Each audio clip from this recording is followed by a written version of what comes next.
Dulur kepermanen nggon warung VW ya apa kabar sampean? Ya apa poso sampean? Aku Cak Supri. Aku Neng, ning kene lha sampean nang dalan ta iki? aku ning coba Cak, bosen aku nang omah. Oh, aku nek omahe iki mergo ya rada krasa sithik posone dawa. Dadi meh 16 jam iki aku nek omah sik lah karo dikoncone karo iki kancaku iki unta iki nek ngene iki. Koncone unta. Kak ketok, ndi? Iki untane iki. Nah iki. Sekarang udah masuk minggu kedua Ramadan ya di Amerika Serikat juga. Sing biasane iso tarawih terus atau apa buka bersama ngabuburit nang masjid saiki gak iso ya Cak ya. Ora iso mangane kan wingi aku wawancara presiden imam nek gini kayak Masjid Indonesia nek gini ku yo akhirnya kreatif jadi barang-barang online ya. Suasananya suasana kebetulan memang puasa dalam musim corona. Sekarang ini wong muslim mungkin terbantu sithik lah mergo godaan-godaane ku rate akeh. Nek dalan-dalan iki. Nah, Cak, nang kene iku apa ae sih sing beda lek misale ning Amerika satu masjid pasti nggak sebanyak di Indonesia kan karena populasinya lebih dikit. Nah, itu termasuk juga azan nggak boleh dikumandangkan atau gimana ya, Cak ya? Nah, ini emang setiap negara bagian aturannya beda-beda nih. Jumlah masjid sing oleh sing diizinno karo pemuda setempat adzan dilewatkan pengeras suara. Jadi masuk kebijakan dari wali kotanya gitu ya, Cak ya? Diperbolehkan. Ada usulan dari warga muslim setempat. Terus piye iki lek pas poso iki aku izin lah, boleh ngono. Oh, ngono. Santai ya dulur ceritane.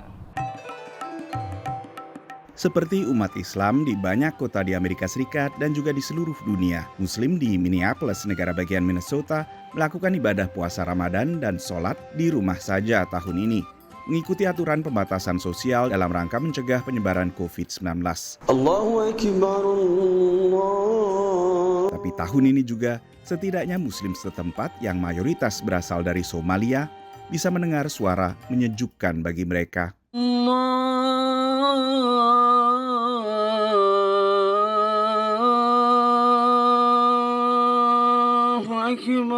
Selama bulan Ramadan, Wali Kota Minneapolis, Jacob Frey, mengizinkan Masjid Darul Hijrah untuk mengumandangkan azan untuk salat 5 waktu menggunakan speaker eksternal. The ability to freely exercise your religion is broad-based and is not dependent on whether you're Jewish or Christian or Muslim. There's no right out there that says that you don't have to hear church bells. There's no right out there that says that I don't have to hear Christmas carols. And similarly, there's no right that people should not be able to hear their call to prayer. Izin mengumandangkan azan lewat pengeras suara ini merupakan yang pertama kalinya terjadi di sebuah kota besar di Amerika. Minneapolis berpenduduk hampir 500,000 jiwa, sementara kota-kota yang telah sebelumnya memberi izin serupa, Hamtramck dan Dearborn di Michigan, serta Patterson di New Jersey, masing-masing berpenduduk puluhan ribu jiwa. Di Amerika, azan biasanya hanya terdengar lewat speaker internal. I've been traveling to, overseas. We born overseas, and I think we've been hearing all the time, 5 times a day, the call of prayer goes out. So it's something, historical for us. Sejumlah warga dari mayoritas non-muslim pun penasaran ingin mendengar azan. I picked up my son and we came down here to listen, and I think it sounded very beautiful and very welcoming. Tapi tentunya yang paling terharu adalah muslim dan muslimah Amerika yang belum pernah mendengar azan lewat pengeras suara eksternal sejak mereka hijrah ke Amerika. It's very emotional, makes me cry. And I've been here like 20 years. I haven't experienced this before.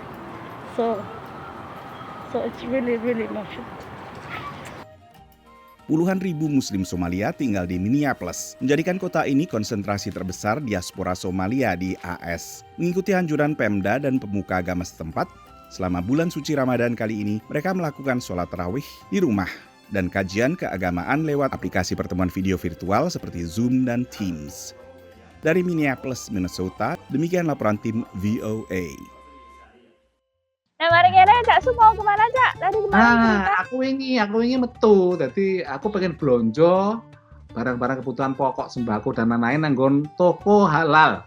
Saiki akeh ning saiki nang Amerika mergo bebarengan karo jumlah warga muslim sing saya akeh kuwi ya toko-toko yang mediakno kebutuhan-kebutuhan sehari-hari sing halal, daging lan liya-liya iki saya akeh ya. Nah iki aku wingi nang halalku salah siji toko halal sing paling luas nek kene. Wis jaman aku nang nggon awal nang nggon Washington DC kene wis enak iki. Jenenge toko halal. Ya, Yes, ditatap sing Bapak, siji ya.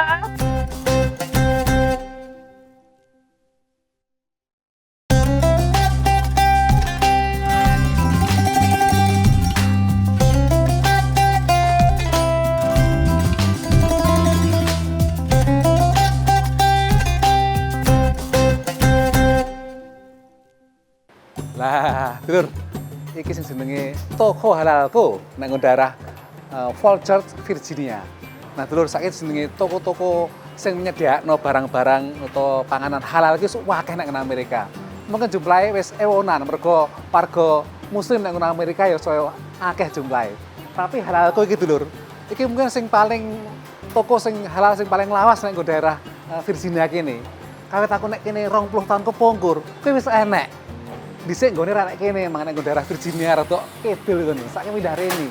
Tak tengok dulu, nek jero ternyata yo wong sing toko akeh. Mas yo iki musim corona. Nah, mungkin yo lagi toko nggih kebutuhan-kebutuhan nggih buka bersama utawa nggih sahur poso dulur. Wis yo sampe tak delok nang jero delok barangnya apa sing didol, apa nek barang khusus sing didol selama bulan poso gitu lho.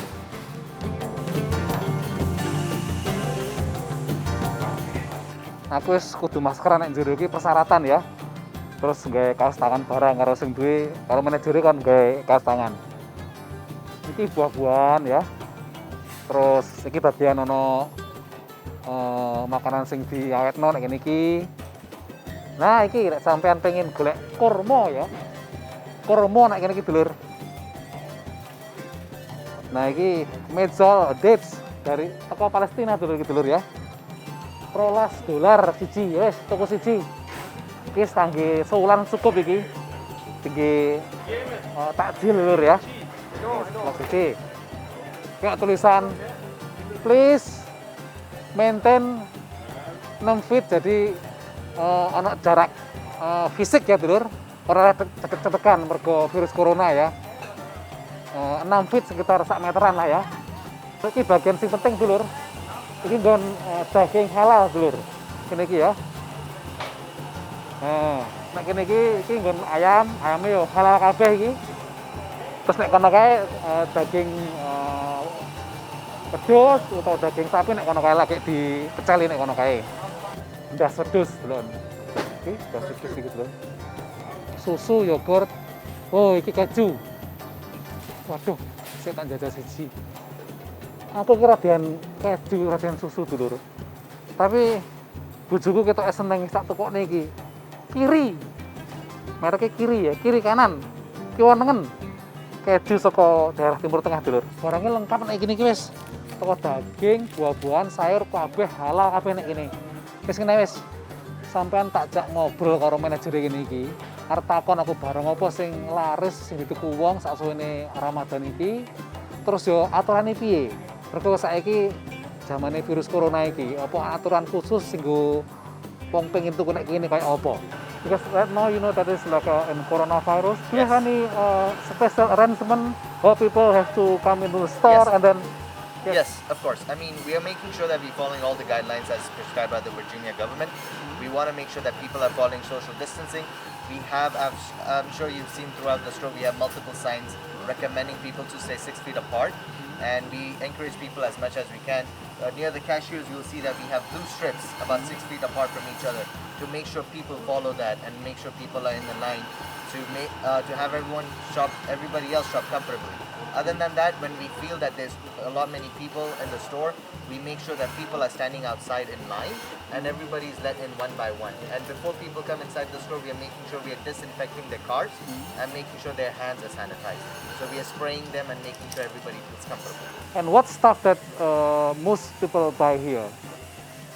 Like We have During Ramadan, yes. we have things around the world, just depending on what part of the world that you refer to.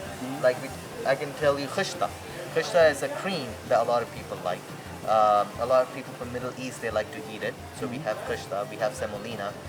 People from India, Pakistan, or any of the Indian subcontinent country, they like to eat this. It's besan. They fry pakoras and stuff out of it. So just depending on what part of the world you're from, you'll find everything here. Things that we you know that you're gonna need more, we want to make sure that we have in abundant quantity.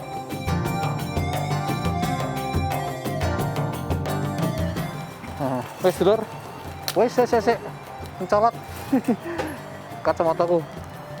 Blonjone wis komplit iki barang-barang enek. Nah, ternyata gak mau panganan atau buah-buahan atau daging dulur. Aku mau dulur mburi kono ono dudulan-dudulan iku lho sing sajadah, keperluan nggih ibadah, salat itu dulur. Terus aku main gumun, mosok sih dagangan saka Indonesia ra enek. Ternyata enek juga. Mie nek kono ya enek sing diadai gelas plastik iku dulur, tinggal ngecori banyu iku. Ya wis, saiki kira-kira iki wis jam 5, 3 jam kas buka puasa. Ya wis, bareng iki arep tak jak sampean nemoni ning dini sing wawancara karo warga Indonesia sing pisanan poso nek kene dulur. Ya wis ya.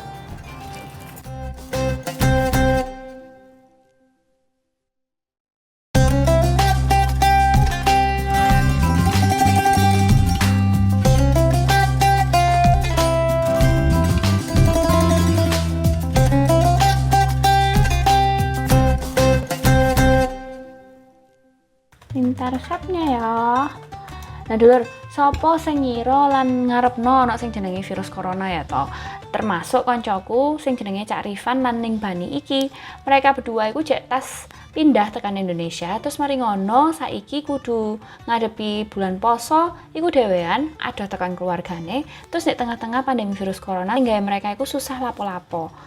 Tak ajak ngobrol karo Cak Rifan lan Ning Bani, terus aku tak njaluk resepnya yo. Halo Rifan, Bani, apa kabar? Alhamdulillah sehat. Kalian berapa lama sih barusan pindah ke sini, ke Amerika? Kita sampai tanggal 14 Januari. Ya udah mau 4 bulan sih, iya. kurang lebih. Terus ini adalah puasa pertama kalian ya? Di sini? Gimana perasaannya? Puasa di Amerika itu kan jauh lebih panjang dibandingkan di Indonesia ya. Apa aja sih tantangannya selama ini? Agak lebih panjang memang kan, lebih panjang 2 jam ya dari Indonesia. Cuman sebenarnya sih nggak terlalu kerasa karena kan udaranya juga nggak terlalu panas, jadi nggak kerasa dehidrasi atau semacamnya. Terus apalagi sekarang karena masa pandemi corona, jadi kan kita susah keluar, terus habis itu kalau mau cari makanan juga susah. Nah bahan-bahan baku biasanya dapatnya dari mana aja? Kalau untuk bahan makanan kebetulan kan karena agak sulit mencari yang sifatnya lebih keindonesiaan, jadi kita belinya ya di supermarket dekat aja dan dengan bahan-bahan yang tersedia di sana. Jadi kalau misalnya ada yang mungkin ini bisa dijadiin makan Indonesia, kita beli. Kalau enggak ya apa adanya. Walaupun kita juga nyoba-nyoba untuk nyari bahan makanan Asia sih, mungkin Indonesia lewat layanan antar jemput gitu-gitu. Kalau misalnya di Indonesia kan mungkin kayak sekarang ojek online juga nawarin layanan itu kan. Nah, kita melakukan itu juga walaupun susah banget buat dapat slot pengantarannya. Kita aja baru dapat itu kayak buat 2 minggu setelah pemesanan. Kalau misalnya masak di sini, bumbu-bumbunya kan pasti nggak ada. Kebanyakan kan bumbu-bumbu yang mungkin susah dicari ya kalau bumbu Indonesia di Amerika sendiri. Ada nggak penggantinya? Misalnya kayak jahe diganti pakai apa gitu? Yang jadi tantangan terbesar adalah mencari rempah-rempah karena di Indonesia kan makanannya banyak banget rempah-rempahnya. Jadi kalau di sini paling penggantinya yang sifatnya rempah-rempah bubuk. Dan kalau yang misalnya nggak ada itu emang susah dicari. Terpaksa harus nggak dipakai, jadi ya cari cara kayak misalnya diganti dengan bumbu lain yang sifatnya agak mirip lah rasanya. Banyak kompromi lah kalau masakan di sini. Oh tapi kalau udah diolah oleh tangan Ibu Bani ini jadinya enak, jadi aman. Apalagi sih yang bikin kangen, terutama suasana bulan Ramadan yang tidak biasa ketika pindah ke Amerika, satu, dan kedua ada di masa pandemi corona. Paling waktu ngabuburit dan berburu takjil. Karena di sini nggak ada yang jualan kan. Jadi terpaksa harus bikin sendiri. Udah mah kita baru pindah itu kan, pertama kali puasa di sini terus pandemi. Jadi sebetulnya maupun ternyata ada nih orang yang jualan apa di luar sana kan nggak bisa juga karena kita social distancing itu tadi. Sebenarnya sejujurnya jadi lebih produktif loh. Jadi aku pun ikut bikinin takjil, terus ikut bantuin bikin minuman, atau misalnya kita sholat tarawihnya juga jadi lebih rajin berjamaah berdua gitu-gitu.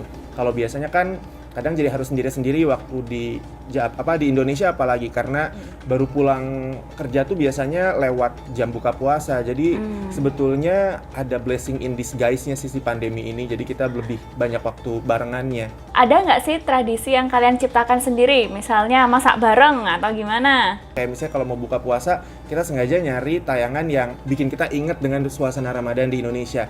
Waktu dulu tuh kita kecil kayaknya kita sering nonton Mr. Bean ya di TV kalau lagi bulan Ramadan atau Lebaran. Nah kita tuh nontonin Mr. Bean pas buka puasa biar wah akhirnya berasa di Indonesia.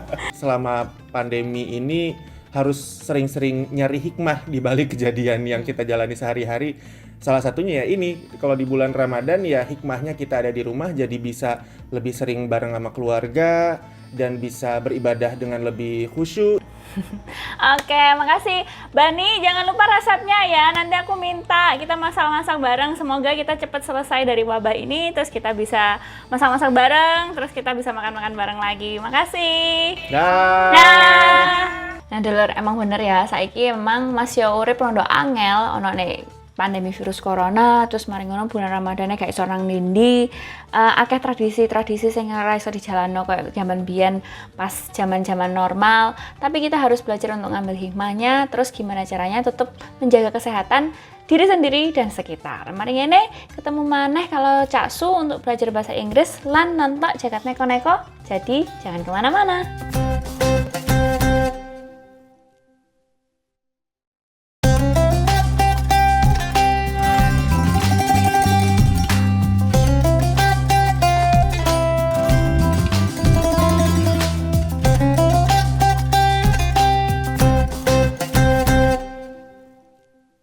Untuk aku tak ada melengon aku iki.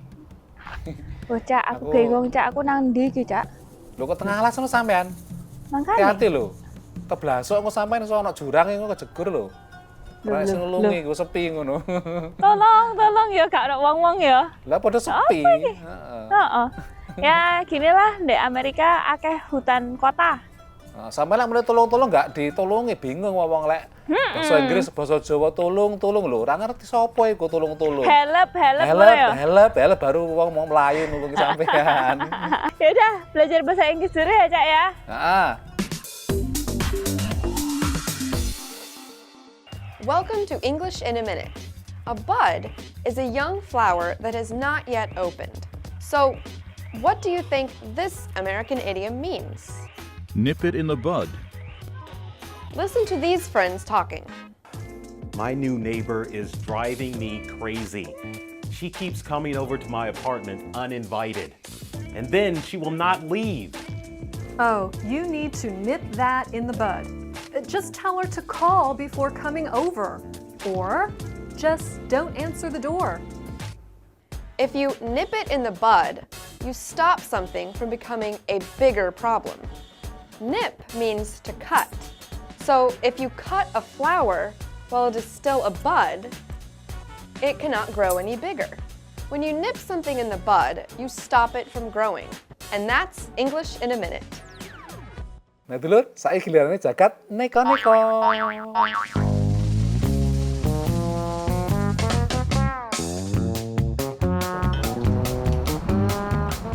Lah iki seni apa meneh iki?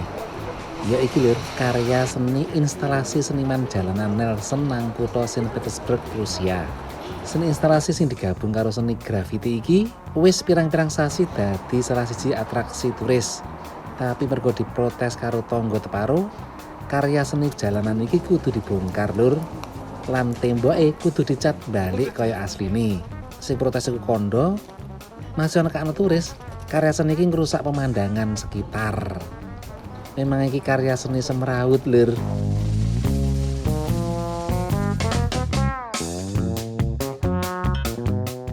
Leleh nang sauna, lek suwi-suwi ya iso bosen Mas yo enak lur. Makanya Pak Jenny Kahleto iki duwe odo-odo sauna kemampul. Sauna nang perahu iki dilengkapi mesin sing digerakno nganggo tenaga surya, sound system, kulkas lan kompor nggo bakar panganan. Sauna kemampul iki kasil nyebrangi Teluk Finlandia sing ombone 82 km. Wong Finlandia memang dikenal seneng sauna lur. Ana 3 yuta sauna nang negara sing penduduke 5,5 yuta iki. Suwi-suwi engko ana sing gawe sauna iso slulup iki rek.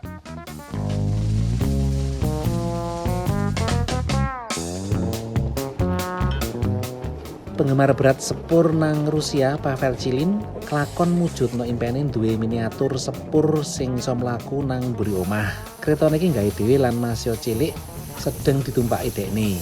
Dawane ril 330 meter lan masih kaya dolanan. Sepur iki yo iso berfungsi nggo ngangkut-angkut barang nang pekarangane. Mergo dadi berita lan kondang sak kabupaten, dekne rencana gedhekno miniatur rel lan sepur iki supaya iso dadi tujuan wisata. Lah iki iso nggo ngangkut wedhus barang iki rek. Cak Su, aku tahu aku nek mana sekarang. Nang ndi iki? Nek dekete apartemenku iku ana kayak pemakaman ngono lho, Cak. Terus kuburan iku, kuburan apa rumah iku ta? Ngarepe Kuburan, apartemenku. Karena lahannya luas, jadi ini sekarang dimanfaatkan sama warga sekitar buat jalan-jalan. Lumayan sih, Cak, lek buat ngabuburit, nunggu buka. Lumayan no, Masih yo. Tapi masih yo pemakaman nang kene gak serem, Cak. Ora kayak misalnya ning Indonesia rondo berantakan ngono. Pemakaman di sini memang dibuat lebih rapi. Nek saksuane poso ki ora enek kabeh iki. Demit-demit pocong padha wedi kabeh. Hilang. Oh iya, makanya kepercayaan ngono. Makanya hatine supaya iso resik ya, Cak ya. Iso resik, tapi malah kurang tantangan ya. Kutune malah dijarne wis godanen kae. Posone ben ora kuat, tapi ya enggak ngerti lagi jenenge wong kan kadang-kadang ana sing percaya ngono, ana sing ora ngono ya. Cek jujug puasane. Nah, dulur, misalnya dulur anak pertanyaan atau cerita-cerita, kita juga pengen tahu ya, Cak ya, cerita selama puasa di Indonesia itu seperti apa. Cak Su terutama pasti kangen.